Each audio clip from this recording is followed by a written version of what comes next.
This week on RSBANDB Update, the Spring Festival returns for another year. We're also Egg-cited Extinction Rewards are being buffed. We have our initial reaction.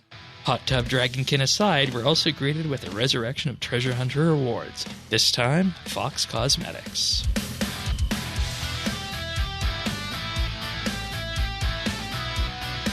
This is RSBANDB Update, episode 878, recorded Thursday, April 14th, 2022. The Rare Resurrection.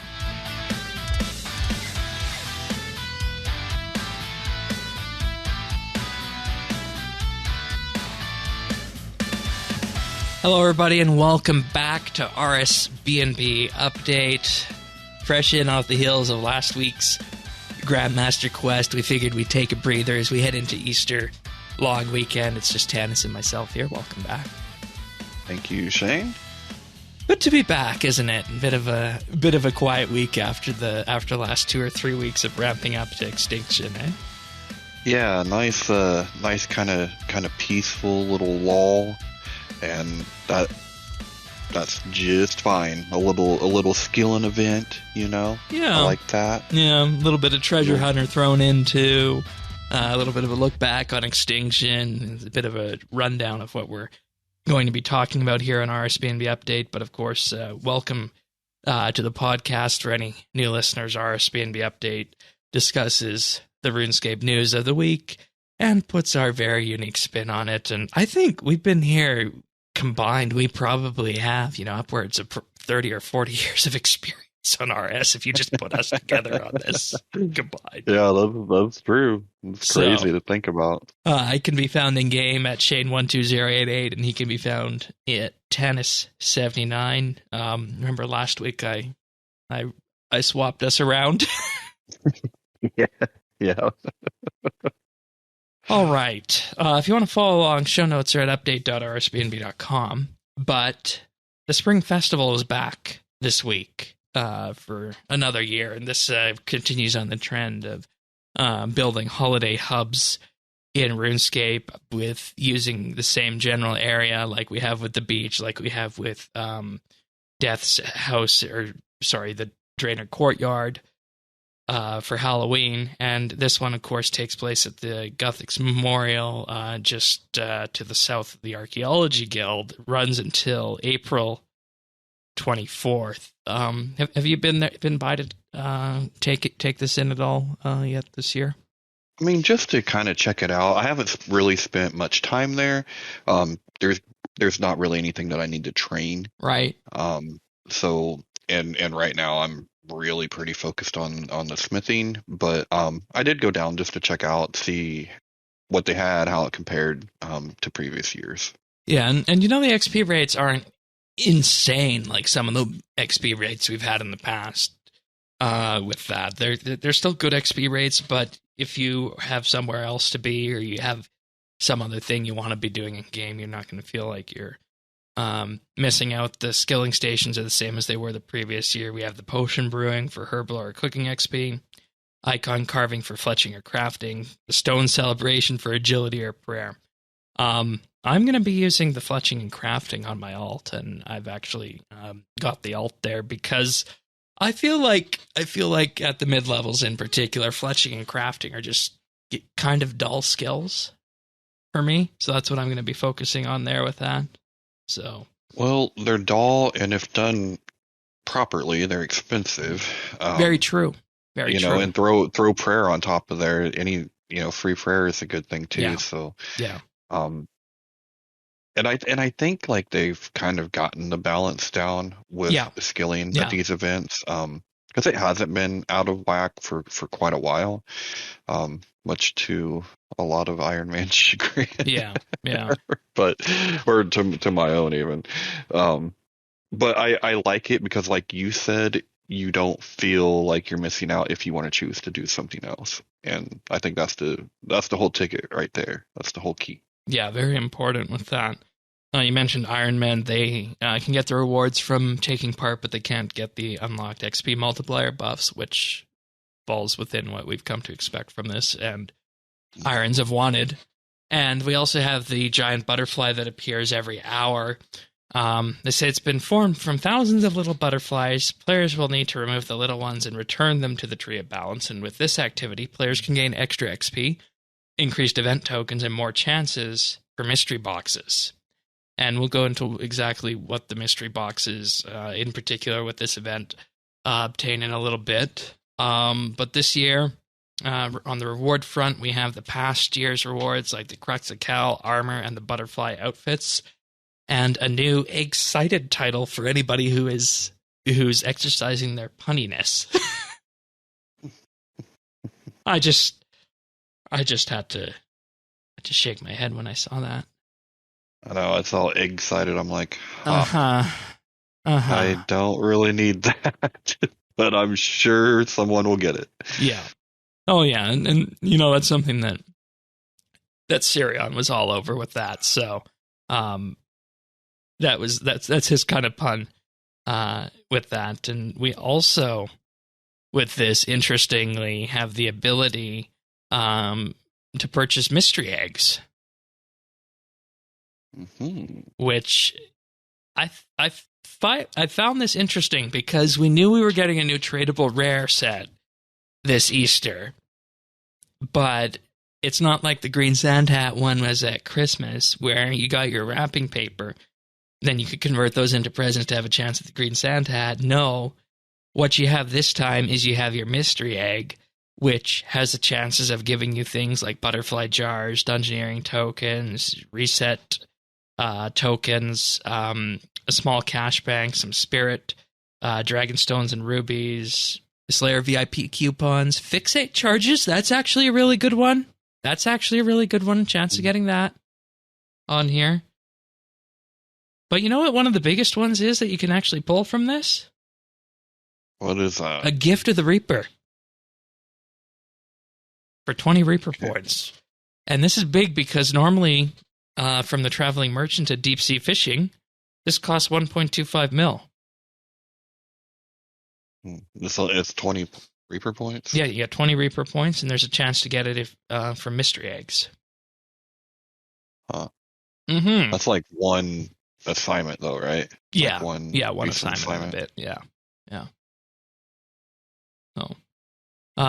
There's also the Fair Dancer Emote Pack tokens, the Dancer Outfit token, the Easter Egg Hat token, which were available previously, and then Enchanted Chick Eggs, Enchanted Bunny Eggs, and Enchanted Lamb Eggs to provide those Easter themed pets, and finally the Easter Egg Follower pet token. All these tokens, of course, were out in previous years, and yeah, I think it's good to bring these back, because otherwise you're going to have to, in effect, spend them on the GE or buy with rune coins, as was happening in the past. And I don't know exactly where we're at on the actual market value with something like the Easter egg follower, because I know these things kind of fluctuate and whatnot. Okay, that's not too bad. Apparently, if you get this Easter egg follower pet token from the mystery egg, apparently right now it's going for anywhere between 90 and 100 mil. Really? On the GE, yeah. Well, that'd be a nice little chunk of change. And it's no Santa hat. No, but and chunk of change. And it unlocks the Ego's pet, as it's called. I want to see what the Enchanted Bunny Egg looks like, because I don't think I've ever looked this up. And, when it comes down to it, I think everybody appreciates a good Easter bunny for Halloween. Okay, these ones are not tradable. This pet initially came out in 2014.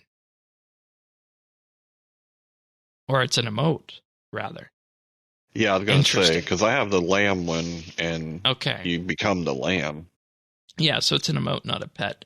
And see, because it was egg, I thought, oh, you hatch it and it grows a pet, kind of like we did in the past. But no, it's not the case. Apparently from the mystery egg, 0.75 out of 120 chance, so about 1 in 100 or so? Okay. Well, go figure, the one rare that I have is untradeable. Woo. Oh boy. And of course, the rarest out of them all is the gift for the Reaper. That one comes in at 0.25 out of 271 chance of getting that. I must be missing something with that. Like, it's good. It's like a 0.09% chance of getting it. Wow. You're right. I mean, at that point, you're going to wish you got the Easter egg follower pet for that 0.18% because that one's actually worth something. Yeah. And I can go do a Reaper task and get that instead. Mm-hmm. Okay, that's interesting. Or, you know, if you don't want to gamble the eggs, you can just go and convert these to lamps and stars. Which, you know, in all honesty, might be the better option. Thinking about it this way. Definitely. I mean, when I look at the list, that's definitely the option I would choose. I mean, especially if you're working on a skill and you just want to, you know, in effect, AFK and say funnel that all into divination or fire making instead. Mm-hmm. So, I guess that makes sense on that. And you know, there was some as per usual in the community, there was some question about whether or not this is recycling content and whatnot, or whether it was copy paste. But they did actually change the dialogue this year, because previously this was a lead into Battle of the Monolith, right? Because Battle of the Monolith was May. So yeah. With that, you know what though? Like, isn't that part of the idea of seasonal events, right? I mean, it's part of the thing is you're supposed to have assets that you can reuse. You're supposed to have things and that provide you can opportunities reuse. for players to get them from years past. Yeah, I don't really find that to be a problem. Because we come from other MMOs and have played other MMOs where they do this exact same thing, and it's been this way for a decade plus. And this is only new to RS in the last 2 or 3 years. Yeah. Sometimes it's funny. I mean, sometimes you ever think like how spoiled we actually were? Oh yeah. And you don't really realize it until you sit down and think about it. You're like, oh well. Just look at the ESO patch cycle, right? Oh well, yeah. It's going to cost you more than Premiere. And tell you that. You know, the only other game that I think patches weekly with patch notes and new content every month is Star Trek Online. When I think about it, that I can think of. But what I was going to say is they actually did change the dialogue in this one, because last year it was warning about the Elder Gods, but now it just says dark times are ahead. So I wonder what that's inferring to this year. I was going to say, huh? Well, okay. Well, I mean, Zamorak did disappear, and there's a little bit of tension between the Saradominus and Zamarakian forces that Moya and Adrastria will have to iron out, right? I mean, yes. So that's the way I'm choosing to see that one. I think Zaros is going to come back, break out the junior clan. Can we take a break on that storyline angle, the Zaros World Guardian stuff? I don't think we're going to get a break on that. He has to come back. He will come back at some point, but I just hope it's not that he's not immediately linked to the next thing, you know? Oh, well, I mean, I think we'll get other stuff, but that will be the next thing in that line. Okay, fair enough.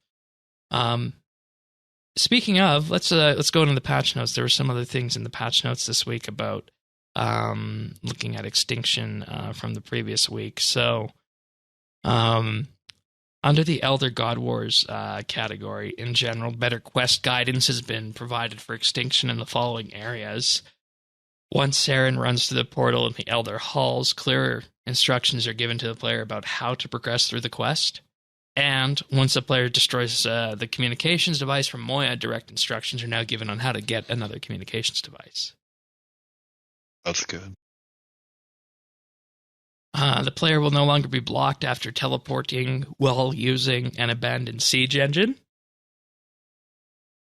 I mean, huh? I have no idea how that could happen. but okay. Like the way I read that is you're using a siege engine, you teleport away, and then you're not able to move after that. Yeah, and I'm trying to think like what. Well, I guess if you were teleporting anywhere, yeah, okay, like, yeah, that's a slight bug. Yeah.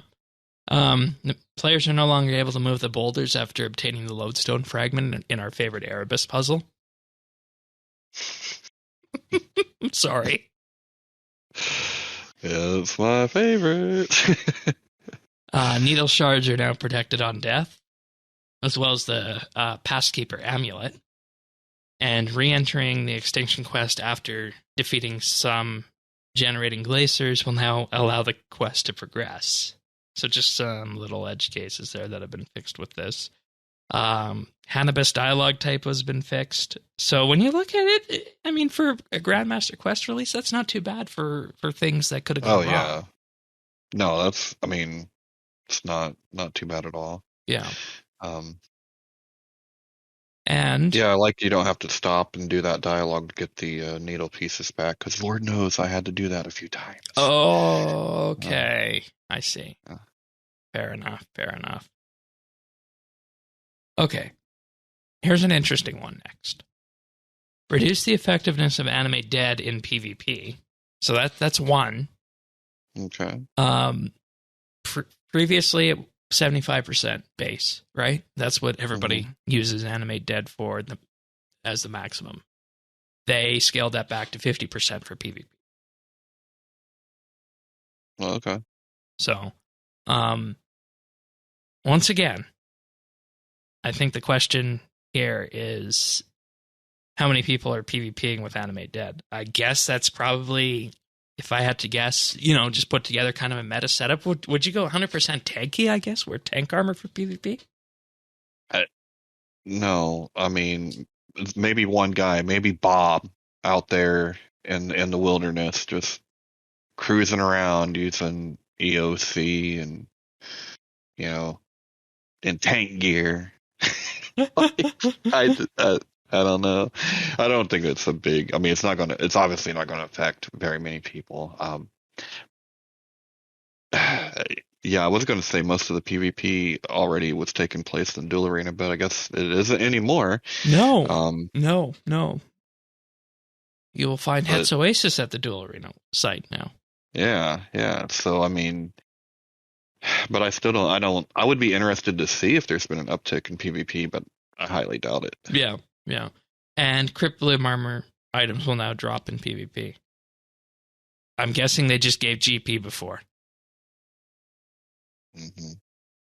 Which is interesting, and probably something that is fixable on the gold side, because I could imagine there might be an obscure way that you could use this to real world trade.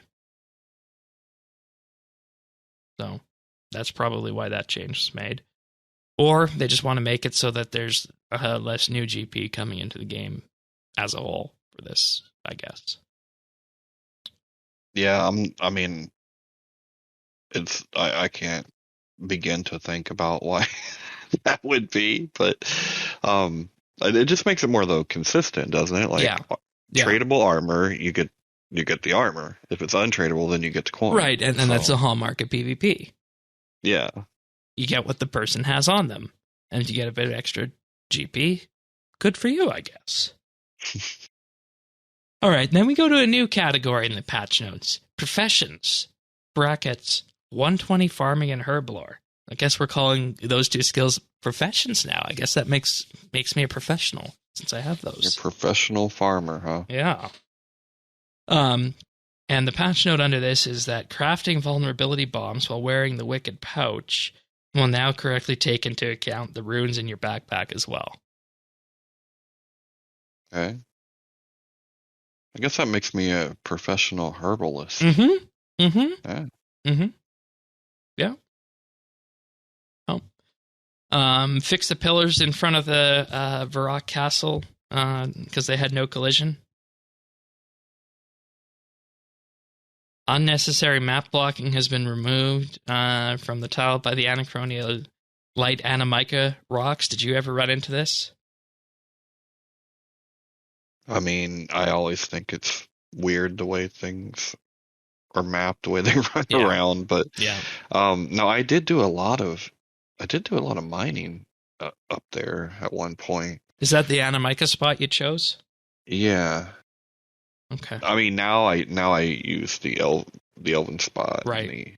um on the other temple spot, but um I don't think I ever ran into it. All right. Fair enough. Material on basic fallen trees now matches the surrounding area. We noticed that tree bark update a while back in the year. So there we have it. That's the patch notes for the week, everybody. There's lots of other little ones in there, but those ones are definitely the biggest, I think, that we can comment on here. So, all right. Let's talk about Extinction again. In particular, the rewards of what they're going to be doing with this. So, there's some new rewards coming on the 25th, but also with this week's update, they added a 3-month grace period for the Master Quest Cape achievement in there because, it's going to take a long time. I know people have been going daily and really haven't got any of their story pieces yet. So it's going to be a while. Man. And the requirement we're talking about is to dream per chance to keep. So that's item number 1 that was already put into game this week. But on the 25th, we're getting some new rewards, including an upgrade to the Pontifex Shadow Ring, which will increase the drop chance for all Elder God Wars bosses. Which is really interesting given how much Croesus is worth these days. I'm really surprised that that boss has had its value maintained for as long as it has, and Crypt Bloom prices are relatively stable at the high value they are at. So, this is going to be interesting for anybody who frequents any of the 4 Elder God Wars bosses.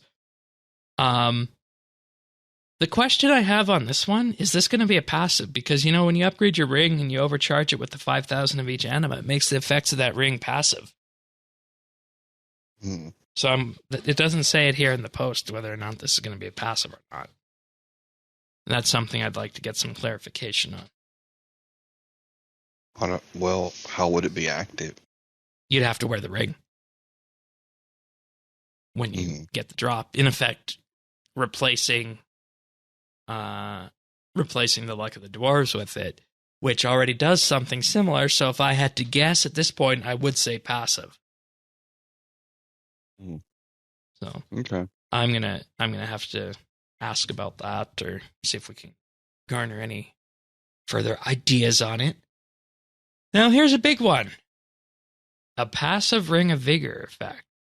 In particular, you'll be able to talk to Vicindethos after you've completed the quest to gather a warp gem. And if you combine that with a Ring of Vigor, you will unlock a passive Ring of Vigor effect. And this is the Ring of Vigor that, of course, comes from the Dungeoneering Reward store for 50,000 Dungeoneering tokens. And when it's like a adrenaline. Yes. Booster, yes. Right? Yes. It does more than any relic could for adrenaline. Because after using ultimate ability, you retain 10% of your adrenaline. Though 100% adrenaline is still required before it can be used. Which has big implications for things like Tsunami and Omnipower and Deadshot and all the Zuck modified abilities. And when using a weapon special attack, it only requires 90% of the original adrenaline cost. Additionally, the amount of adrenaline needed to activate the special attack is reduced by 10%. So what you have going on, and I'm going to use the example of a dark bow here. So the dark bow requires 65% adrenaline to use, and it only going to require 90% of that, which brings it down to 58. You're going to be able to activate it at 58, and the cost of using it will be reduced by 10% as well. So what we've had going on in the past And I talked to David about this, and this is one of the switches that they'll bring if they're working with special attacks heavily and relying on them for max DPS, is they will switch to a Ring of Vigor when they activate an Essence of Finality or a special attack. And that's just going to be 100% passive here right now. And the interesting part about this is that the high-end people are already doing this. So I asked who gains the most benefit from this, and he said it's people who don't do Switchscape. And I've never used a Ring of Vigor for this. I don't even know if I bought one yet. I probably should. But I would be in the category of person who would be able to greatly benefit from this. So this is, I think, overall a good update on the PVM front for a lot of people if they aren't already doing a Ring of Vigor swap. So I'm looking forward to this one. And this is actually a pretty big deal when you think of it. And the example, they give a special attack that normally requires 50% adrenaline to activate, which then drains 50% adrenaline, would only require 45% to activate with the ring equipped. And for anybody wondering, yes, it also works with Essence of Finality special attacks. So that's where things start to get really interesting with this. Yeah, that's what I figured when you said special attack. I'm like, oh, okay, this is for the Essence. Yeah. Interesting that the two new rewards are on the PVM side, right? Yeah. I think we're kind of being angled in that direction for that fifth boss.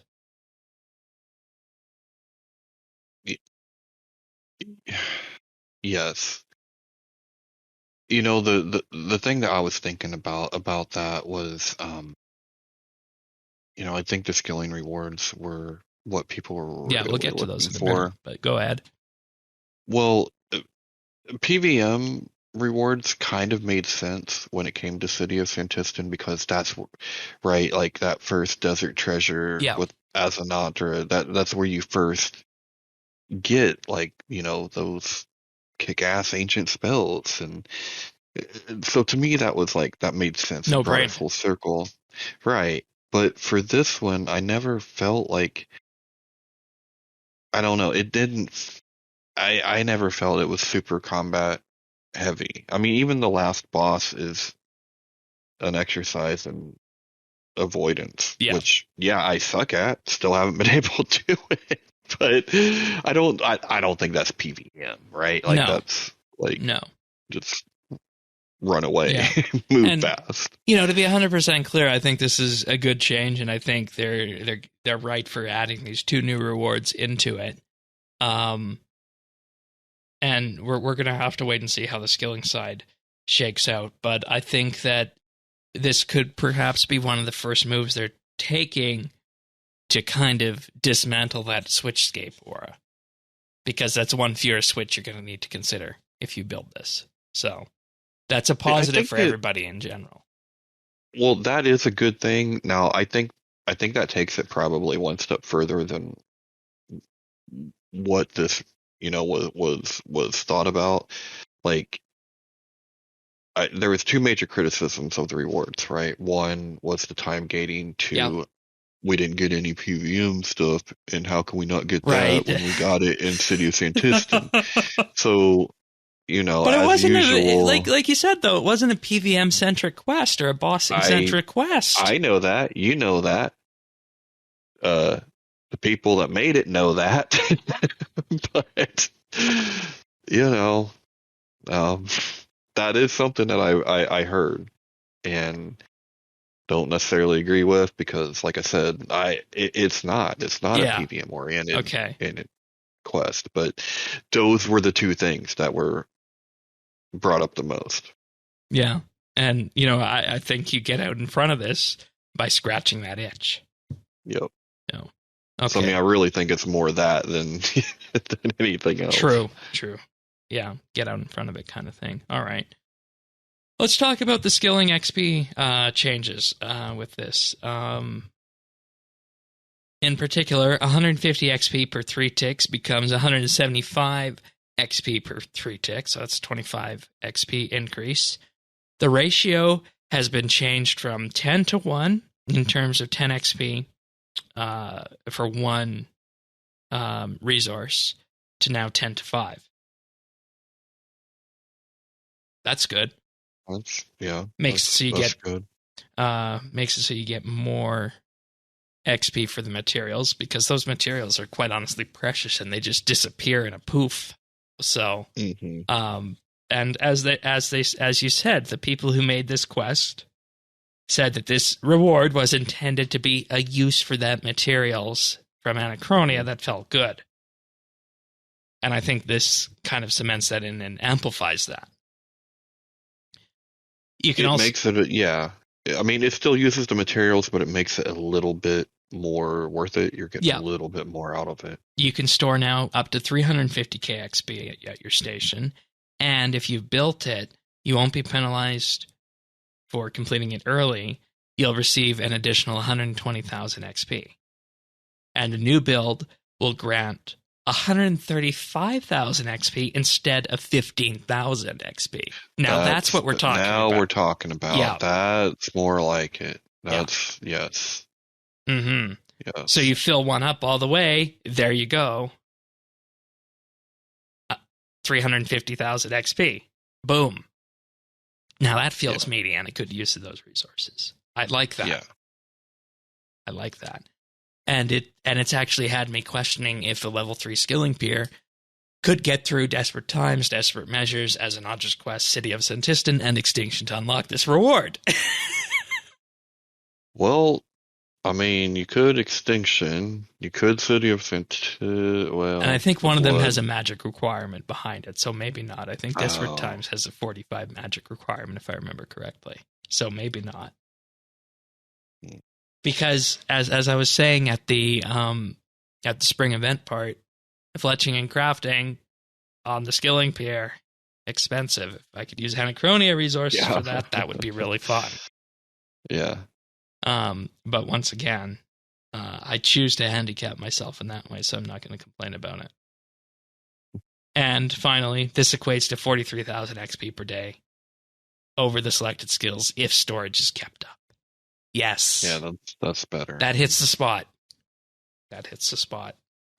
And you're also going to be able to find some extra drops along the way, like you can find materials, and these ones will include dinosaur eggs, laboratory relics from the Dragonkin lab, which can either be high-alked or disassembled for a chance at a component. The Necklace of Salamancy, which grants extra bonuses against Slayer dinosaurs and the Rex matriarchs, plus a way to shrink yourself into a lizard-like body. Hey, the lizard people are here. They made it to RuneScape first. Yeah, they did, didn't they? Oh, boy. And they also say some more goodies that aren't going to be spoiled. All right. So there's that. There's going to be a bank added to the area as well. And they say it's worth mentioning that the next update will require you to have completed Extinction, and will teach you how to craft something that you can use for countless other boss fights waiting for you in Gielan. Okay. The two things that have come up in discussions with people on this are a passive Ring of Death, because they talked about uncoupling Ring of Death so many times in the past. Mm-hmm. But there's questions about design-wise, if that's a good idea. You'd have to have an input cost with it. Another thing that's come up is some kind of alchemical Hydrix ring, just like we have the alchemical Hydrix Essence of Finality and Brooch of the Gods, which would be expensive and could throw in another question about what ring you might want to use. And the idea that David came up with is he would like an item that would allow him to create multiple sets of relics that he could switch between, so that he could effectively have relic presets. So that's what our community has said that they'd like to see from this. I'm personally on the side of the Ring of Death camp, as long as there's a cost associated with it. like Ring of Death and then the usual use costs for it, I Yeah. think. I mean, Maybe forgo the stats of the Ring of Death and just get the passive death effect. Well, yeah. I mean, because then I guess you could still wear the ring for the stats. Yeah. Yeah, I mean, that's one I would lean towards too. We'll see. But, at the same time, I feel like that the idea of needing to uncouple the Ring of Death is something that's always talked about, but I don't know that if it's a huge problem in game, because for me, the only places I really at this point will use a Ring of Death is if I'm doing group content like raids or AOD, or if I'm going in effect to be pushing myself somewhere like the Glacier. If I ever try doing that at Telos, or if I try and learn Raksha again. But everywhere else I use combat rings. So I feel Do they like have better stats than the Ring of Death? Does which? The rings you use, are they better? In all honesty, sometimes I just use the Luck of the Dwarves just to get that extra drop chance at the end. Mm-hmm. Because I feel like if I don't need to maximize the damage too much if I'm doing something like Carapac or Araxor, I can just, sit there with that. So, but I can definitely see it, being a place where people would want to use something like the Reaver's Ring, for example. So, I don't know. Best to defer to the experts and let them design what we actually need on this. So Yeah. But overall, I personally didn't need the changes to the combat stuff, the PVM new rewards. I personally didn't need that. What really hit the spot for me was the skilling rewards. So I feel good about that now. Do you feel better? I feel better. Like they're more improved now. I probably would have went from 50 to 80 because 80 is what you would get from a daily challenge reward. So that 50 would to still 80, be within the what? realm. K XP per day. Oh, okay. You said it. Well, yeah, but it's I mean, 43 but this is right still now. good. I mean, this is still, it's still much improved. Yeah. Okay. Still much improved. I hope though someday we can just actively skill there. You know what I mean? Yeah, that would be fun. That would be yeah. fun. So. All right.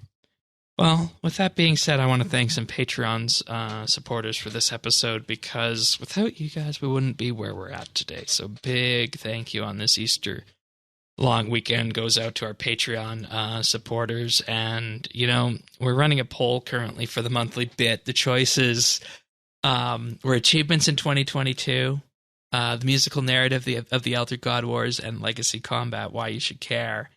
And I don't think I've ever seen this before for one of our monthly bit polls, but the Legacy Combat one did a runway and has upwards of 70% of the vote right now. That's so people want to hear us talk about Legacy Combat. Okay.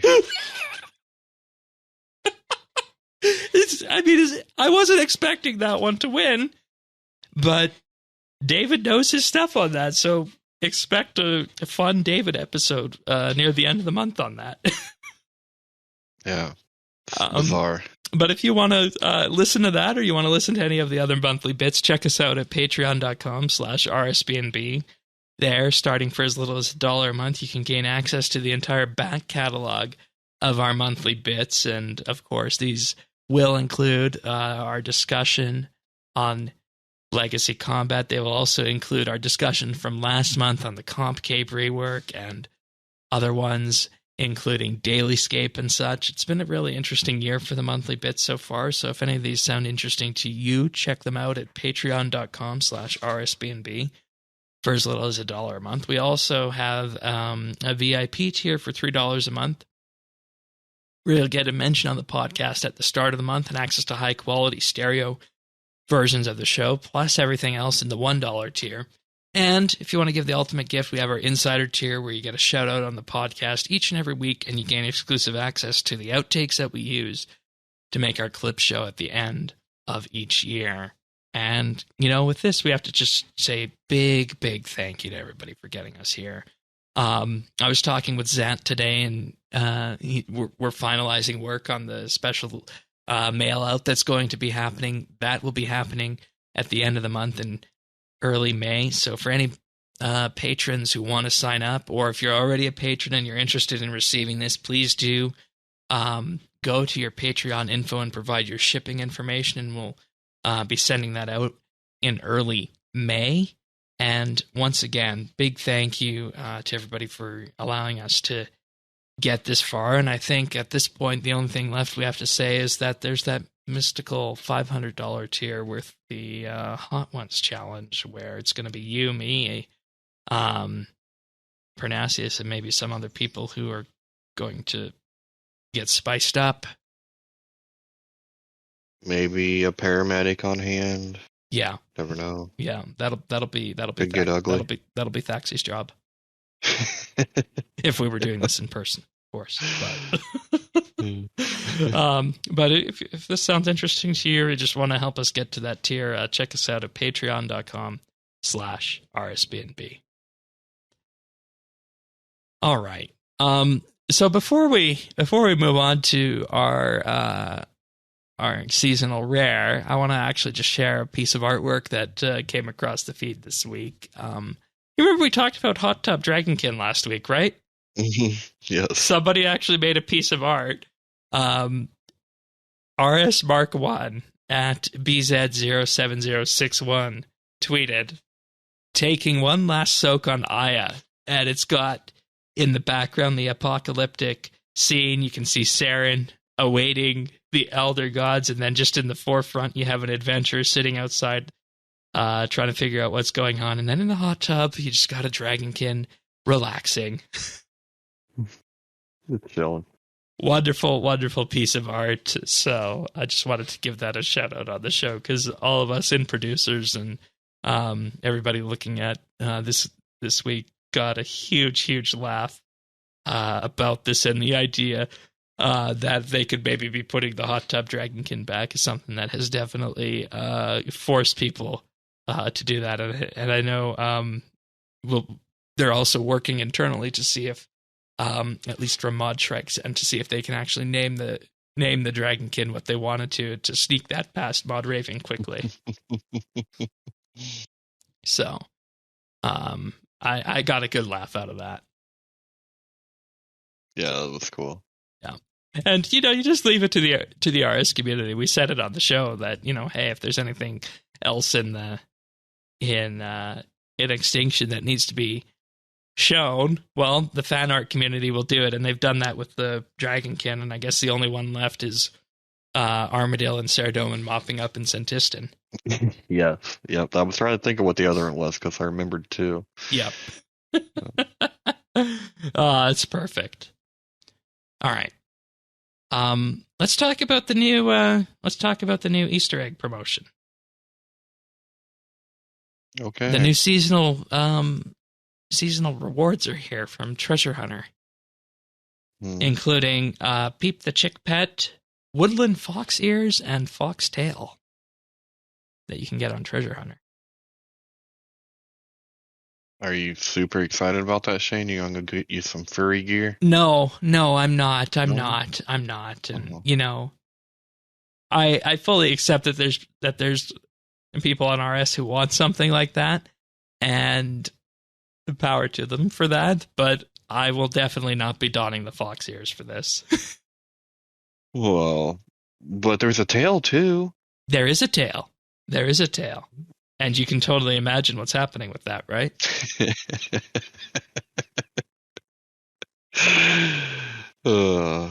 RS players.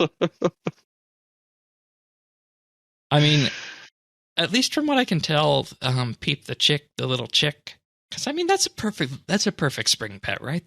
The chick, I think. Yeah. That one is the cheaper one out of all of them, believe it or not. The little chick. I wouldn't believe it. Yeah. But what I was trying to figure out, and I was trying to figure out how fox ears are spring. Well, if the tails spring, then the ears have to be, right? Well, yes, I know. Um, By the way, the fox ears are going for 140 mil, and the tail 34.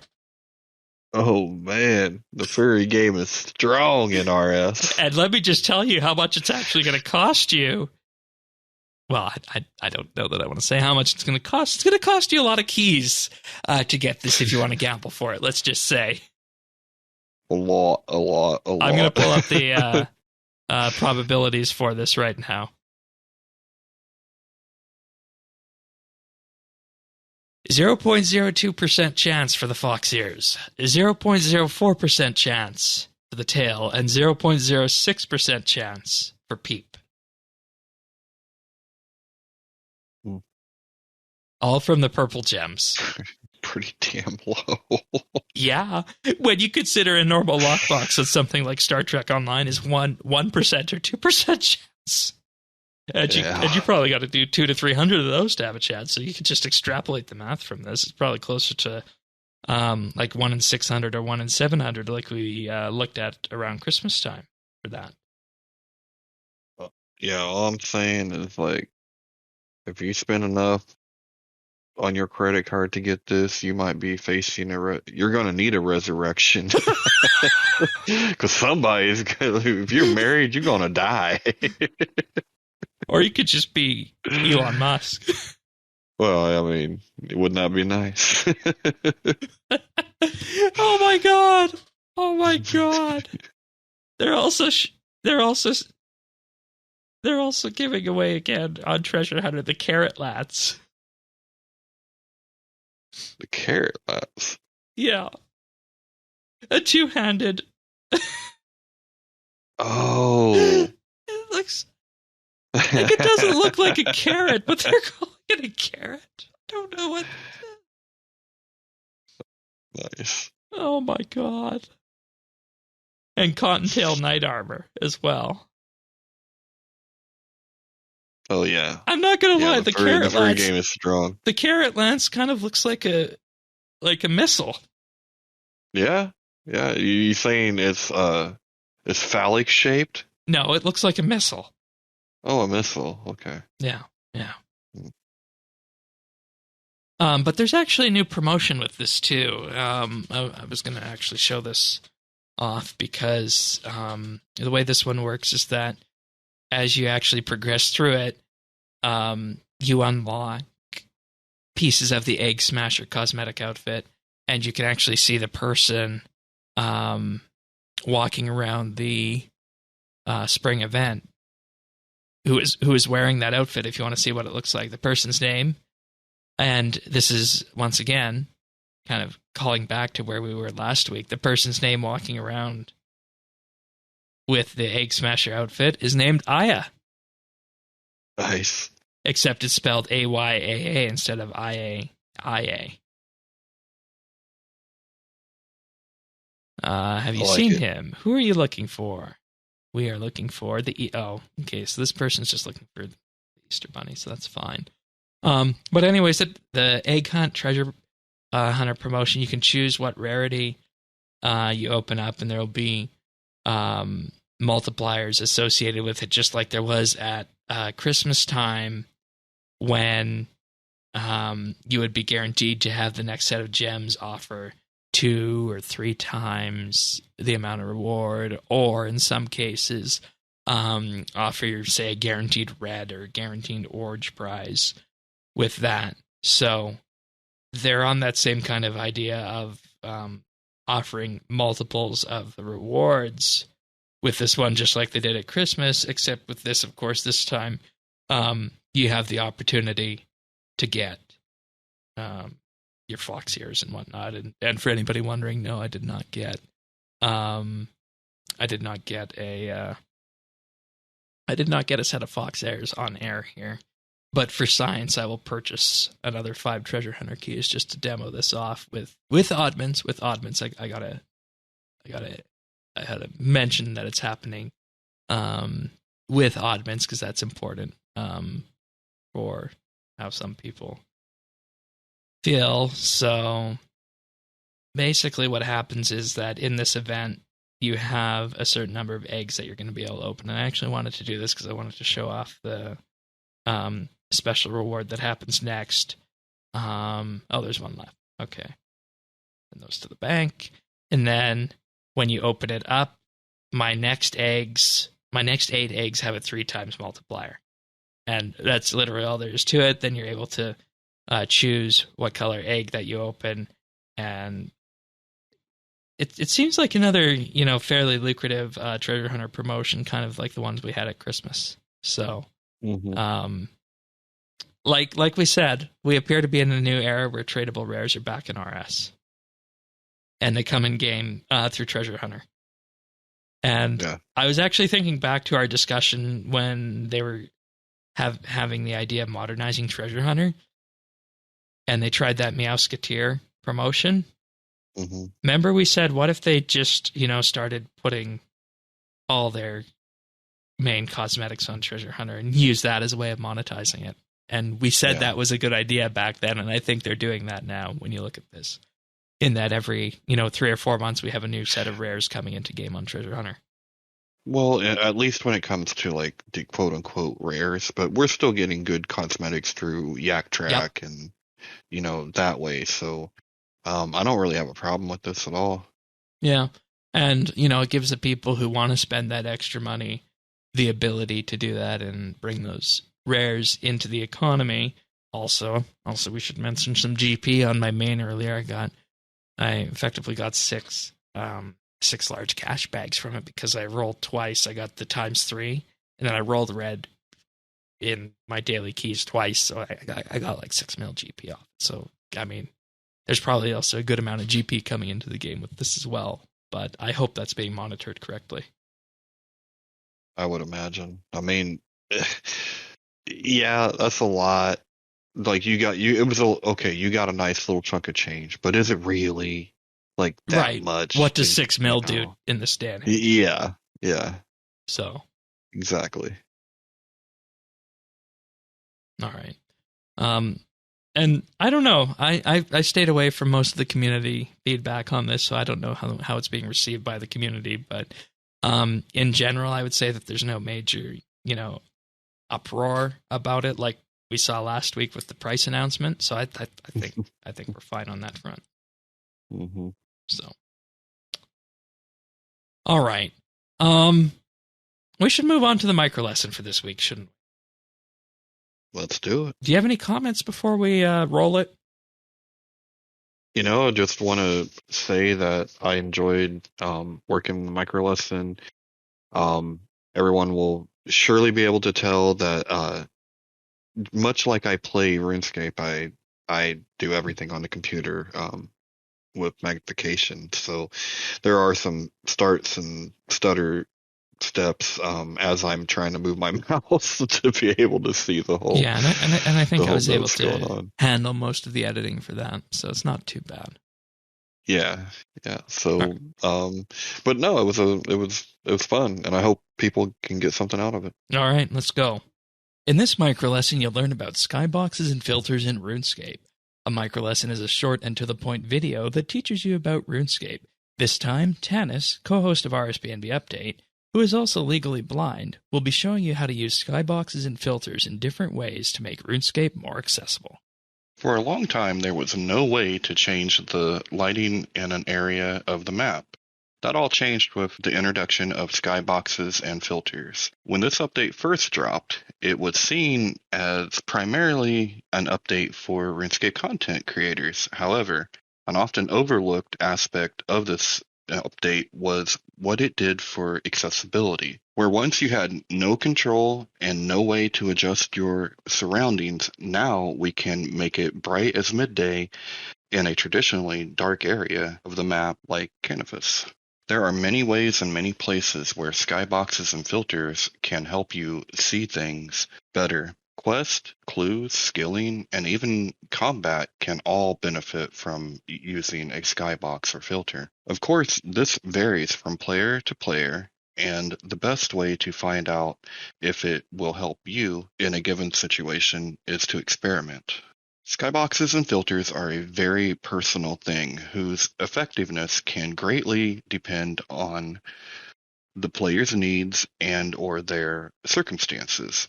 That being said, there are some general rules you can follow while you explore skyboxes and filters for your own needs.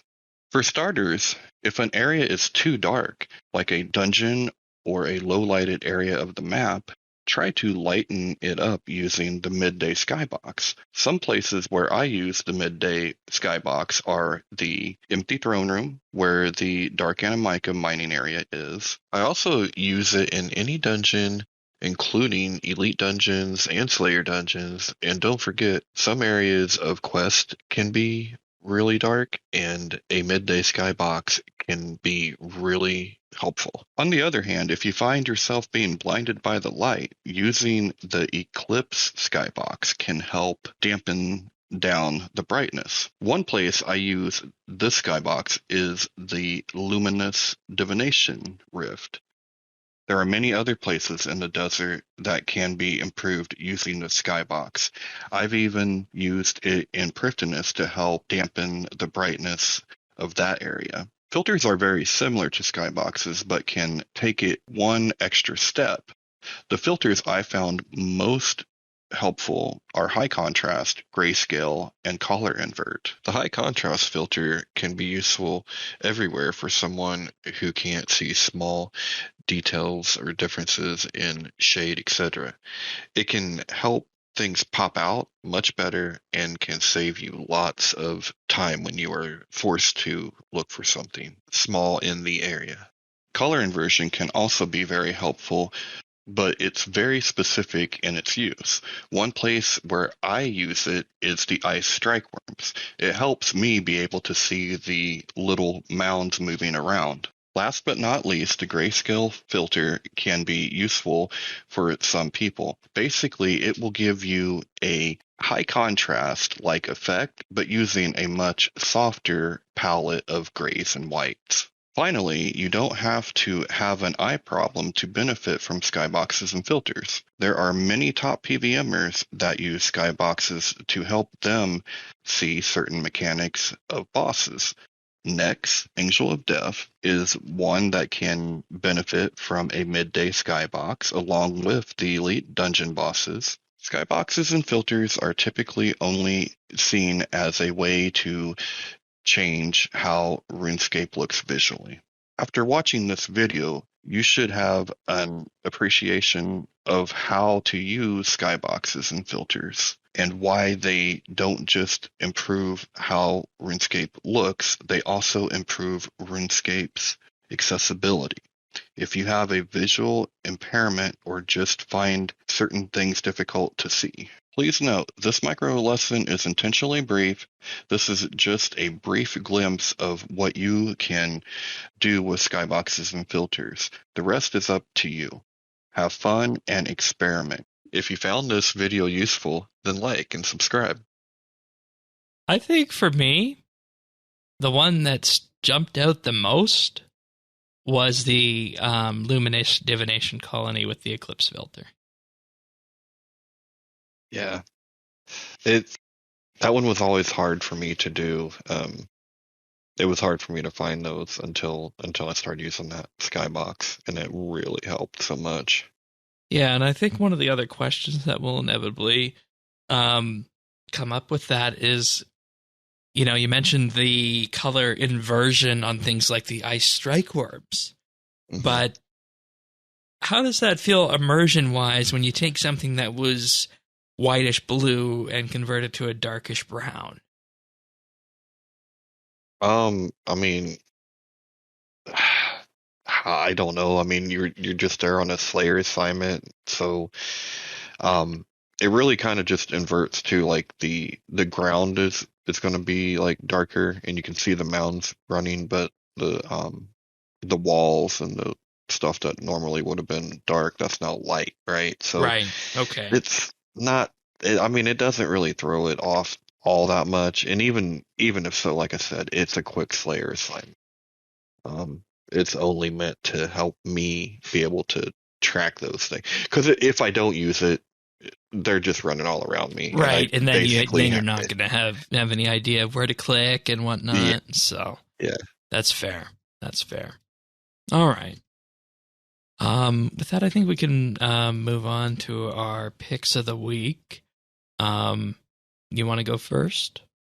Sure. So my pick of the week this week is WWE 2K22.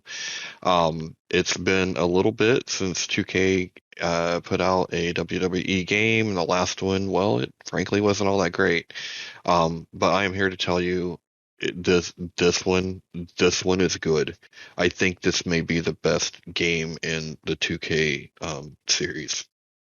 A lot of the little annoying mini games have either been removed or they have been made so you have choices instead of being a timed pinfall where you have to press a button at a certain time. Now you can set it to like button mash if you want, or even just hold down the button. So it made it a lot more accessible. That was always something that I kind of liked some of the previous games, but I couldn't.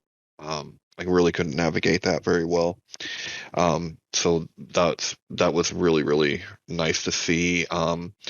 A lot of the graphics have been greatly improved. I was going to say, these guys look amazingly realistic. Yeah, they really, I mean, it's really been improved. They brought back a GM mode so you can run your own, wrestling promotion, which is always fun. They still have the My Rise, which is kind of your career mode. And then you also have faction mode where it's kind of like Towers, where you're just doing different challenges every day and, different opponents, stuff like that.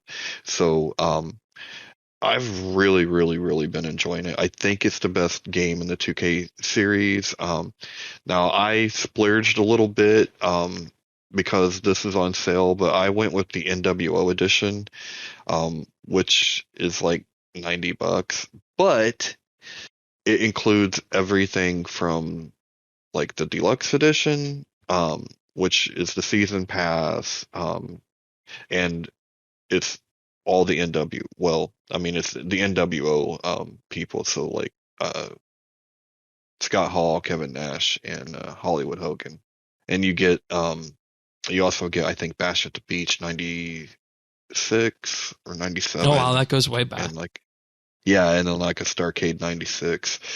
Well, it's significant, Shane, just because you wouldn't know this, but that is when Hulk Hogan turned, or in other words, became a bad guy.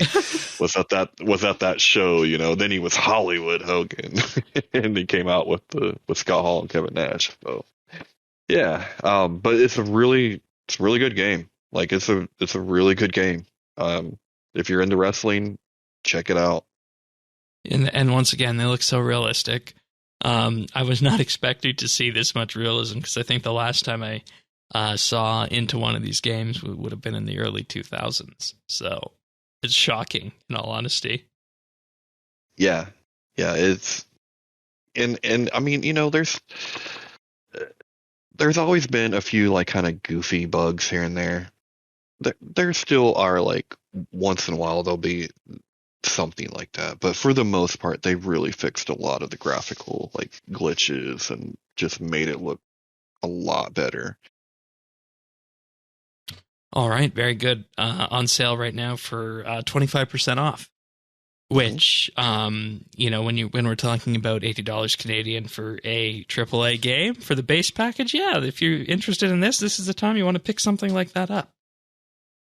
Yeah, and that 25% is that's for the NWO edition too. Okay, so that's how I got that. Do you know when that ends? Will that be over by the weekend if people are hearing this after? It'll be over. I think it runs through the 22nd. Okay, so we got a few more days for that then. That's not too bad. All right. My pick of the week is a Mac OS tool.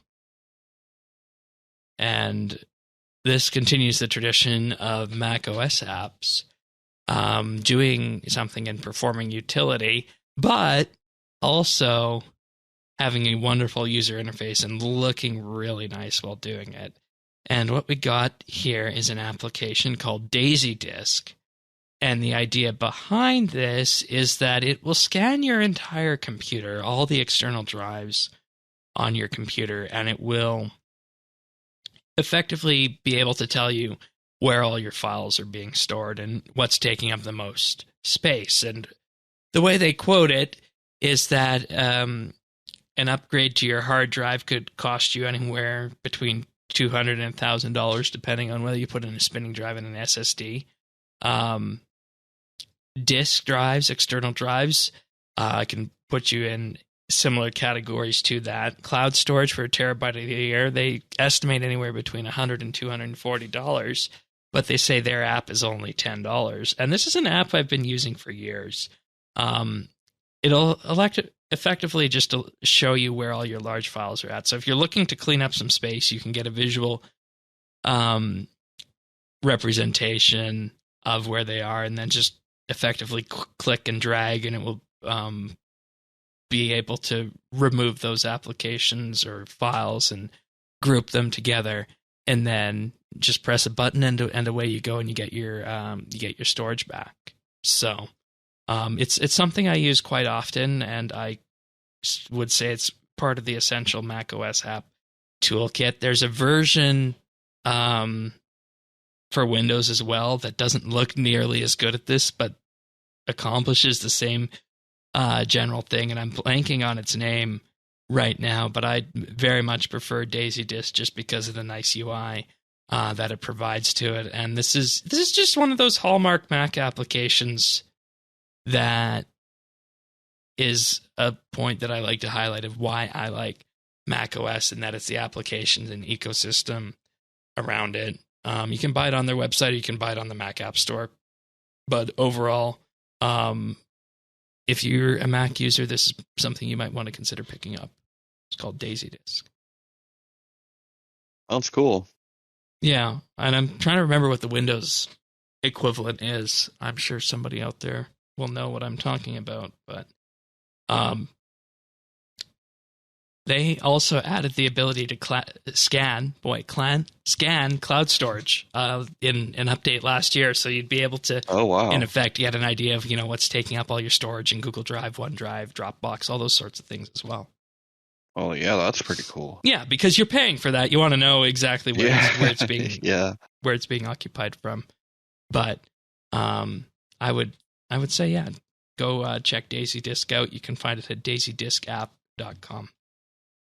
We're going to move on into our achievements of the week right now. Starting off, we had Big Diggy with 120 Invention on the 13th, CSB with 120 Slayer, Ultradog 177 with 120 Archaeology.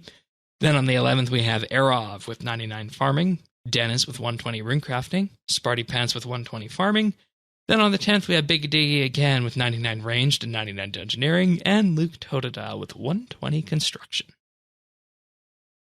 Right, and then moving on to April 8th, we have Erov with 99 Hunter, and Erov again on the 7th with 99 Agility.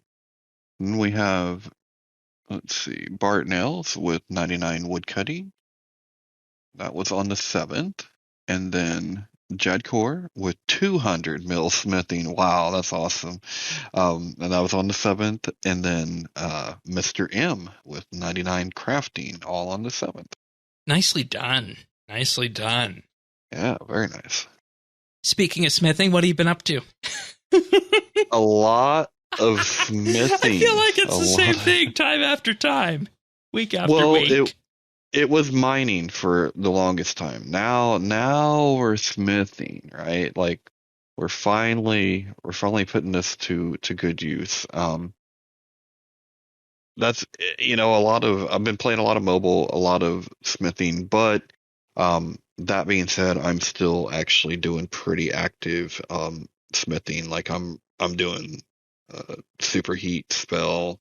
I'm running the prayers. I'm doing the things. You got your Orthan Furnace Core? My Orthan Furnace Core. The skilling offhand? That works for smithing, right? At least I think it does. Yeah. Now I'm going to have to look. Okay. No, that I don't have. Let's see. the superheat form curse does not use prayer points. Oh, crap. Oh, okay. Orthan Core, here we go. All right. Also, if Breakdown activates, you gain the Furnace Core buff. It provides a 5% increase to firemaking and smithing XP, which lasts for 5 minutes. Okay, that's pretty significant. Also, that's the Scroll of Efficiency has a 25% chance to occur, increased chance to occur, rather, from 2 to 2.5% chance for bars to be refunded upon smithing project. And smithing can also spawn a Forge Phoenix, which, when a Forge Phoenix appears, you collect it as an item, and then you can collect rewards. So they're kind of like the fire spirits. Okay. Yeah. Well, geez. Yeah. I guess we know what you're doing this weekend. Yep. Well, I've already got the other two, so I might as well, right? Yeah. Get the set. And with this, you need Dragon Burners, which is an artifact from Orthan, Draconic Energy, Curved Masterwork Plates, 2 of them, 10 Vital Sparks, 10 Magic Logs, 100 Extra Fine Sand, 100 Orichalcite Stone Spirits, 100 Draculus Stone Spirits, 200 Terramin Incense Sticks, and 500 Swamp Tar. That's a lot of stuff. Okay. Yeah, you're going to be on a little adventure this weekend, aren't you? Because from the sounds of it, you really want to optimize that. Yeah. Well, with everything you've been doing this. Yeah, exactly. I'm optimized with everything else, so. Yeah. Do you have the Artificer's Measure? I don't know what that is, actually. That's the crafting and construction offhand. No, I don't have that. I have that one because it makes it so that you can gain progress quicker with Croesus.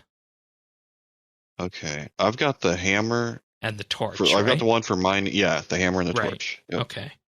Yeah, I'd say for you then get the Furnace Core. Yeah, sounds like it. And see, this is why it's so important. Those are tradable, aren't they? They're all tradable, aren't they? No. Just the torch and Spore Hammer are tradable. The original 2 of the Furnace Core and Artificer's Measure are not tradable. Those have to be crafted with, because the idea behind those is that they had kind of like a masterwork kind of element to them, right? Got it. Yeah. Yeah. Yeah. Well, we'll note this down because this is, I think it's good because we were going to have this discussion as well this weekend, but it's good. It's good we caught this right now. There might be a smithing micro lesson in the works that we're planning for next week. So there we go. Anything else on RS? Nope, that's about it. All right, sounds good. As for me this week, just been partaking in the community event and, of course, doing raids whenever they're off cooldown. I've actually kind of lapsed a bit on the Reaper task this week since the quest. I want to maybe try and get back to those this weekend, but I don't know. I just feel like raids is...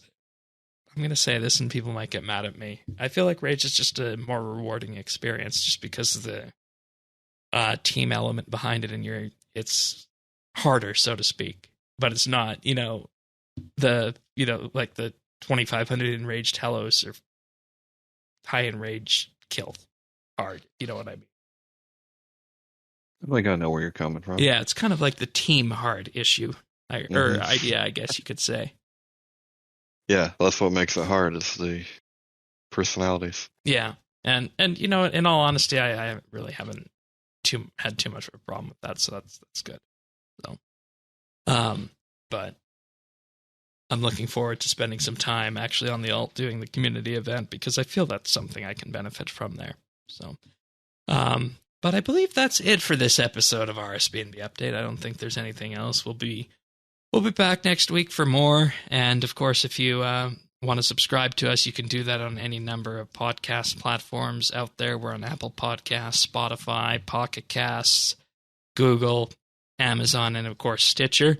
But I need to, of course, also mention that YouTube is very important as well, because that's where we post the nibbles, the micro lessons, and where you can find our podcast from last week covering Extinction in particular, with Mod Jack and Mod Shrike. So with that being said, we'll see you guys next week for another episode of RSBANDB Update. See you then, everyone. Take care. See ya.